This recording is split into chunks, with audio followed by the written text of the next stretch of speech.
think a lot of people have talked about Barcelona's interest in Anthony Gordon when they already have Rashford and why they don't want to sign Rashford. And a lot of people seem to think that that deal going for Anthony Gordon does not make sense because they have Rashford. That it would have been better to pay 30 million for Rashford than to pay 70 million for Gordon.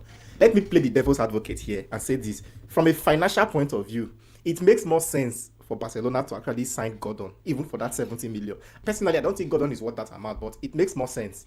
Look at the calculation. If you factor in the fact that Rashford is 28 years old, in fact, let's start with the footballing bit of it first. Footballing wise, Rashford might appear to be a better player. He's at his peak. Gordon, on the other hand, is a young player with a lot of potential. I think he has the potential to be eventually better than Rashford. Barcelona needs that explosiveness up front. Somebody who has space, who is explosive. Gordon fits that profile more than Rashford.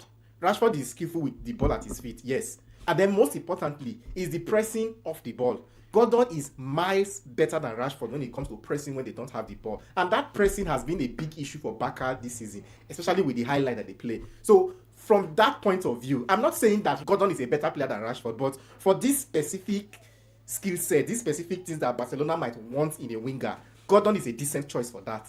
Now, if you look at the financials of it, Gordon is 22 or 23 years old. You can easily give Gordon a 5-year or a 6-year deal.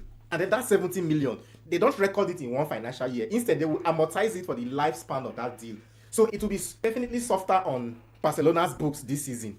And then you have to add their wages to that as well. So we're basically comparing what each player would cost Barcelona over the span of their contract.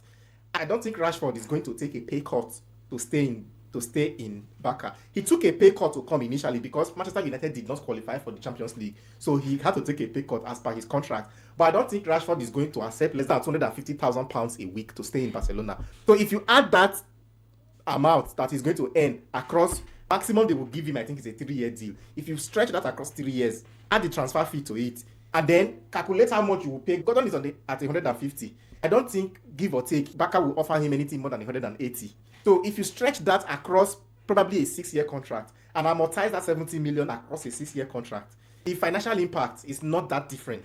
What it will cost each player for a deal is not that different for Barcelona. It will not hit Barcelona's book more severely to go for Gordon now. But you also have to look at the fact that at the end of the contract, you probably may have Gordon who is at the peak of his career, who may still have second-hand value. Rashford is probably entering the last decent contract of his career. Any contract he enters now will take him past his 30s. And looking at Rashford's entire profile and discipline as a player, I don't see him being at the top of his game past 30. So if you factor in all these things, then maybe it makes sense for Barcelona to actually sign Gordon instead of Rashford. It's just for argument's sake anyway. That's my thoughts. You might feel different.